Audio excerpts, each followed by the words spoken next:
नमस्कार, good morning, जोहार। मैं चुनचुन कुमार, आप देख रहे हैं झारखंड न्यूज। चलिए जानते हैं आज की पहली और बड़ी खबर। बीजेपी नेता के ट्वीट से चढ़ा सियासी पारा, कहा जोहार जय श्री राम, आखिर झारखंड में हो गया काम। ऑफिस ऑफ प्रॉफिट से जुड़े विवाद में मुख्यमंत्री हेमंत सोरेन के खिलाफ बीजेपी की ओर से की गई शिकायत पर केंद्र चुनाव आयोग में सुनवाई पूरी होने के बाद झारखंड की सरकार एक्स्ट्रा अलर्ट मोड में है। इस बीच गोड्डा से बीजेपी सांसद डॉक्टर निशिकांत दुबे ने एक बार फिर झारखंड में सियासी अटकलों को हवा दे दी है। इस बार उन्होंने ट्वीट कर कहा है कि जोहार जय श्री राम, आखिर झारखंड में हो गया काम। बीजेपी नेता के इस ट्वीट के बाद राज्य में सियासी अटकलों का बाजार गर्म हो गया है। हाल ही में डॉक्टर निशिकांत दुबे ने सोरेन परिवार पर निशाना साधते हुए पार्टी कार्यकर्ताओं से उपचुनाव के लिए तैयार रहने का आह्वान किया था। दुमका परिसदन में पत्रकारों से बातचीत करते हुए निशिकांत दुबे ने कहा था कि बहुत जल्द दुमका और बरहेट में उपचुनाव होंगे। भारतीय जनता पार्टी के कार्यकर्ताओं को अभी से तैयारी में जुट जाना चाहिए ताकि राजतंत्र को उखाड़कर फेंका जा सके। निर्वाचन रद्द करने के मामले में झारखंड के वित्त मंत्री रामेश्वर उरांव ने मांगा समय। झारखंड हाईकोर्ट में सोमवार को लोहरदगा विधायक सह मंत्री रामेश्वर उरांव के निर्वाचन को चुनौती देने वाली सुखदेव भगत की चुनाव याचिका की सुनवाई हुई। मामले में रामेश्वर उरांव की ओर से सुखदेव भगत के द्वारा चुनावी दस्तावेज प्रस्तुत करने से संबंधित मांगों के आलोक में जवाब दाखिल करने के लिए समय की मांग की गई। हाईकोर्ट के न्यायमूर्ति गौतम कुमार चौधरी की अदालत ने रामेश्वर उरांव के अधिवक्ता को समय प्रदान करते हुए मामले की सुनवाई 2 सप्ताह के लिए स्थगित कर दी। याचिका में सुखदेव भगत की ओर से कहा गया है कि वर्ष 2019 में हुए विधानसभा चुनाव के दौरान रामेश्वर उरांव ने नामांकन पत्र में बताया था कि उनके खिलाफ कोई आपराधिक मामला नहीं है, जबकि प्रार्थी सुखदेव भगत की ओर से कहा गया है कि रामेश्वर उरांव ने आपराधिक मामला की जानकारी अपने नामांकन पत्र में नहीं दी थी। झारखंड में निकली 10वीं पास के लिए सरकारी नौकरी, जानिए कैसे करें आवेदन। केंद्रीय पात्रता परीक्षा 2022 का इंतजार कर रहे उम्मीदवारों के लिए अच्छी खबर है। केंद्रीय माध्यमिक शिक्षा बोर्ड जल्द ही CTET 2022 के लिए नोटिफिकेशन जारी करने वाला है। ध्यान रहे, नोटिफिकेशन जारी होते ही आवेदन प्रक्रिया शुरू कर दी जाएगी। योग्य और इच्छुक उम्मीदवार आधिकारिक वेबसाइट पर जाकर अपना आवेदन कर सकेंगे। रेलवे भर्ती बोर्ड RRB की ओर से RRB ग्रुप D 2022 भर्ती परीक्षा फेज 2 के लिए एडमिट कार्ड जारी कर दिया गया है। योग्य उम्मीदवार अपने संबंधित क्षेत्र की आधिकारिक वेबसाइट indianrailway.gov.in या संबंधित क्षेत्रीय वेबसाइट जैसे RRBCDG.gov.in आदि पर जाकर RRB ग्रुप D फेज 2 के एडमिट कार्ड डाउनलोड कर सकते हैं। हेमंत सोरेन के भाई बसंत की विधायकी जाएगी या रहेगी, चुनाव आयोग ने बताई फैसले की तारीख। भारत निर्वाचन आयोग ने मुख्यमंत्री हेमंत सोरेन के छोटे भाई और झारखंड मुक्ति मोर्चा के विधायक बसंत सोरेन से जुड़े खनन लीज मामले में अब 29 अगस्त को सुनवाई की तिथि निर्धारित की है। आयोग में बसंत सोरेन के मामले में 22 अगस्त को सुनवाई की तिथि निर्धारित की गई थी, लेकिन अब भारत निर्वाचन आयोग ने बसंत सोरेन पर खनन लीज से संबंधित मामले की सुनवाई की तिथि 29 अगस्त को सुनिश्चित कर दी है। झमाझम बारिश से रांची का हटिया डैम लबालब, 13 साल बाद फाटक खोलने की तैयारी। झारखंड में पिछले दिनों हुई झमाझम बारिश से अधिकतर डैम का पानी खतरे के निशान से ऊपर आ चुका है। रांची के हटिया डैम का जलस्तर भी खतरे के निशान तक पहुंच गया है। हालांकि इस बीच अच्छी खबर यह है कि हटिया डैम अब 13 साल बाद दोबारा खुलने वाला है। इसकी तैयारी पूरी कर ली गई है। सिंचाई विभाग द्वारा हटिया डैम के एक फाटक को 10 दिनों के भीतर खोल दिया जाएगा। सिंचाई विभाग ने 1 करोड़ रुपए की लागत से दोबारा हटिया डैम के फाटक को खोलने का बीड़ा उठाया है। हटिया डैम फाटक खोलने का जिम्मा मंगल श्री कंस्ट्रक्शन को दिया गया है। मंगल श्री कंस्ट्रक्शन के निदेशक ने बताया कि 2009 के बाद से हटिया डैम का फाटक नहीं खुला है। अब फाटक खोलने की तैयारी लगभग पूरी कर ली गई है। हटिया डैम में कुल 5 फाटक हैं, जिनमें से एक ही फाटक खोला जाएगा। झारखंड में बुखार का कहर, रांची रिम्स में हर दिन पहुंच रहे 200 मरीज, सतर्क रहने की हिदायत। बदलते मौसम के बीच अब मच्छर जनित बीमारियों की संख्या बढ़ रही है। हालांकि अभी तक यह नियंत्रित है, लेकिन अस्पतालों में लगातार बुखार और बदन दर्द की शिकायत लेकर मरीज पहुंच रहे हैं। इसमें कई मरीजों को मलेरिया, डेंगू व चिकुनगुनिया की जांच कराई जा रही है। रांची रिम्स में ही बुखार के लक्षण को लेकर अभी हर दिन OPD में करीब 200 मरीज पहुंच रहे हैं। इन मरीजों में कई ऐसे लक्षण पाए जा रहे हैं जो डेंगू या मलेरिया से जुड़े हैं। हेमंत सोरेन सरकार की पहल, झारखंड के प्रतिभाशाली बच्चों के विदेश में पढ़ाई के लिए मिलेगी स्कॉलरशिप। झारखंड के इतिहास में ऐसा पहली बार हो रहा है जब झारखंड के अनुसूचित जाति, अनुसूचित जनजाति, पिछड़ा वर्ग एवं अल्पसंख्यक समुदाय के प्रतिभाशाली बच्चों को ब्रिटिश हाई कमीशन द्वारा सेवनिंग मरांग गोम के जयपाल सिंह मुंडा छात्रवृत्ति प्रदान की जाएगी। मुख्यमंत्री के प्रयास से ब्रिटिश उच्चायोग द्वारा अधिकतम 5 छात्र छात्राओं को छात्रवृत्ति प्रदान करने के लिए मरांग गोम के जयपाल सिंह मुंडा छात्रवृत्ति योजना के साथ साझेदारी करते हुए सेवनिंग मरांग गोम के जयपाल सिंह मुंडा छात्रवृत्ति योजना शुरू की गई है। यह वैश्विक छात्रवृत्ति योजना अपने आप में अनूठी है। अब यहाँ के पिछड़े समाज के प्रतिभाशाली बच्चों को वैश्विक छात्रवृत्ति मिलेगी।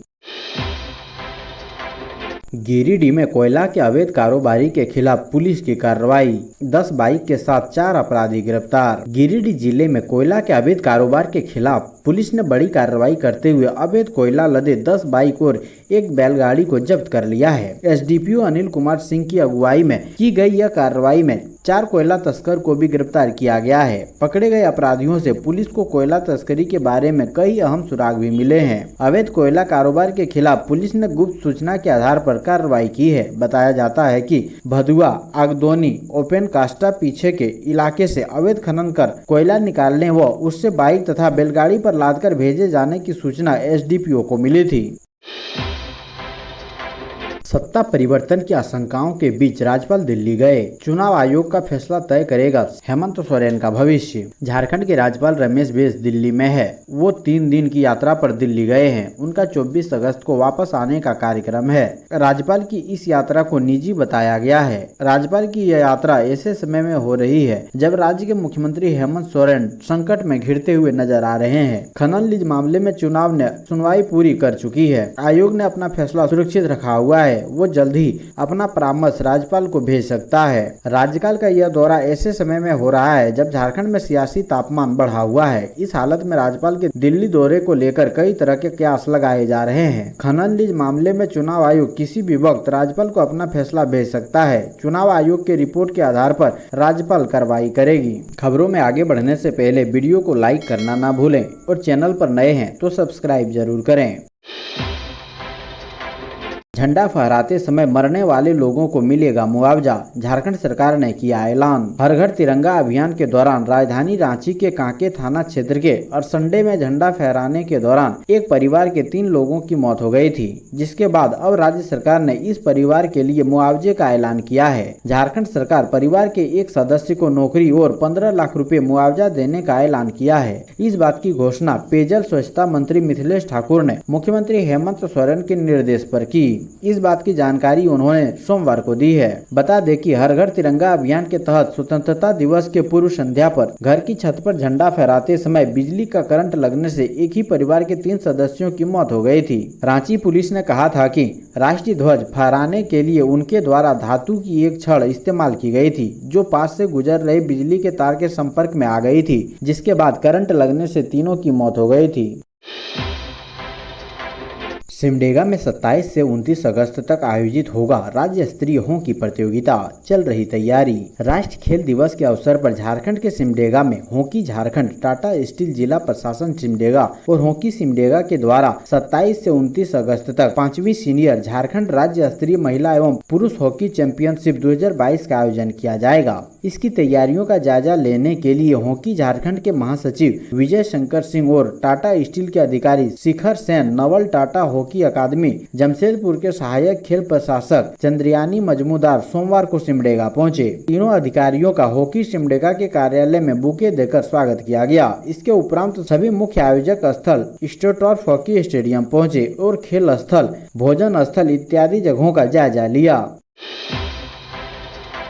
झारखंड को मिले 217 नए आयुष डॉक्टर, मुख्यमंत्री हेमंत सोरेन ने सौंपा नियुक्ति पत्र। राज्य में लंबे समय से आयुष चिकित्सकों के रिक्त पदों को भरने के लिए हेमंत सरकार ने बड़ा कदम उठाया है। इसके तहत सोमवार को प्रोजेक्ट भवन में संविदा पर नियुक्त 217 आयुष चिकित्सकों में से 181 को नियुक्ति पत्र सौंपा गया। नियुक्ति पाने वाले आयुष प्रक्षेत्र के चिकित्सकों में होम्योपैथी, यूनानी, आयुर्वेदिक आदि शामिल है। मुख्यमंत्री हेमंत सोरेन और स्वास्थ्य मंत्री बन्ना गुप्ता ने सांकेतिक रूप से 12 चिकित्सकों को नियुक्ति पत्र दिया। मंत्री आलमगीर आलम ने प्रदर्शनकारी मनरेगा कर्मियों से की बातचीत, मांगों पर विचार करने का दिया आश्वासन। झारखंड में मनरेगा योजना में सेवा दे रहे 5000 से ज्यादा मनरेगा कर्मी राज्य के ग्रामीण विकास मंत्री आलमगीर आलम के आवास का घेराव करने निकले। मनरेगा कर्मियों के आंदोलन के समय विभागीय मंत्री अपने आवास पर ही थे। इधर विधानसभा मैदान से मंत्री का आवास घेरने के लिए आए मनरेगा कर्मियों को पुलिस ने रोक दिया तो मनरेगा कर्मी मंत्री आलमगीर आलम के आवास के सामने धरना पर बैठ गए, जिसके बाद मंत्री आलमगीर आलम ने मनरेगा कर्मियों से वार्ता की। आंदोलित मनरेगा कर्मियों ने तख्ती बैनर लेकर ग्रामीण विकास मंत्री आलमगीर आलम के आवास सामने प्रदर्शन किया। मनरेगा कर्मी के प्रदर्शन को देखते हुए मंत्री ने संघ के प्रतिनिधियों को वार्ता के लिए बुलाया। चाईबासा पुलिस ने चेकिंग के दौरान पकड़ा चोर, 6 मोटरसाइकिलों और 1 स्कूटी बरामद। झारखंड में पुलिस के तमाम दावों के बाद भी आपराधिक वारदातें थमने का नाम नहीं ले रही है। ताजा मामला चाईबासा जिले के मंझारी थाना क्षेत्र का है। यहां पुलिस टीम की तरफ से बरबरिया चौक में चेकिंग के दौरान बड़ी घटना हुई। दरअसल चेकिंग से बचने के क्रम में एक युवक मोटरसाइकिल छोड़कर भागने लगा। पुलिस कर्मियों ने पीछा कर जब युवक को पकड़ा तो उसने बताया कि जिस मोटरसाइकिल पर वो चल रहा था वो चोरी की है। सच्चाई सामने आते ही पुलिस टीम सक्रिय हुई और मामला की गहन तफ्तीश शुरू की गई। पुलिस ने कड़ाई से पूछताछ की तो युवक के निशानदेही पर विभिन्न जगहों पर छापेमारी कर एक साथ चोरी के 6 मोटरसाइकिलें और 1 स्कूटी बरामद की गई। इसके बाद पुलिस ने चोरी में संलिप्त एक अन्य अभियुक्त को भी गिरफ्तार किया है।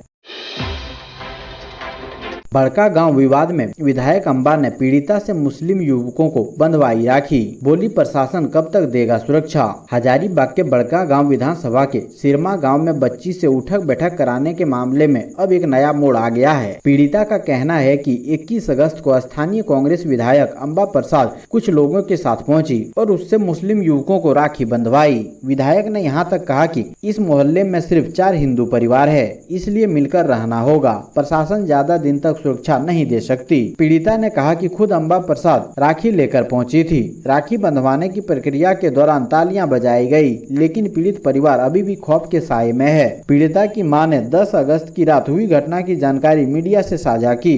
उन्होंने कहा कि रात के वक्त बारिश के बीच बड़ी संख्या में लोग आधमके थे। उग्र भीड़ ने उनकी बेटी से उठक बैठक करवाई थी। पीड़िता पर आरोप लगाया था कि उसने सोशल मीडिया पर एक आपत्तिजनक पोस्ट किया था। खुट्टी में एक ही परिवार के 2 लोगों समेत 3 की हत्या। झारखंड की राजधानी रांची से करीब 40 किलोमीटर दूर खुट्टी जिला में एक ही घर में 3 लोगों की हत्या से सनसनी फैल गई। मृतकों में 2 लोग एक ही परिवार के सदस्य हैं, तीसरा उनका रिश्तेदार था। घटना खुट्टी थाना क्षेत्र के भंडरा चांदीडीह में रविवार की रात की है। हत्या का आरोप मृतक के परिवार के रिश्तेदार पर ही लगा है। मृतकों की पहचान वितना मुंडा, सूड़ा मुंडा और विकास महतो के रूप में हुई है। वितना मुंडा और सूड़ा मुंडा पिता पुत्र थे, जबकि विकास महतो उनका रिश्तेदार था। इन 3 लोगों की हत्या करने का आरोप हेमंत पूर्ति पर लगा है। आरोपी हेमंत पूर्ति मृतक वितना मुंडा का रिश्तेदार ही है। परिजनों ने बताया कि हेमंत पूर्ति की मानसिक स्थिति ठीक नहीं थी। पुलिस ने आरोपी को गिरफ्तार कर लिया है। घटना के संबंध में वितना मुंडा के बेटे सोमा मुंडा ने बताया कि आरोपी गंज गाँव का रहने वाला है। वह शुक्रवार को ही मेहमानी के लिए गाँव आया हुआ था। रविवार की रात को सभी लोग खाना खाने के बाद सोने चले गए थे। आरोपी हेमंत पूर्ति अलग कमरे में सोया हुआ था। वहीं वितना मुंडा, सूड़ा मुंडा और विकास महतो एक कमरे में सोए थे। रात में हेमंत ने कुदाल से वार करके तीनों लोगों को मौत के घाट उतार दिया।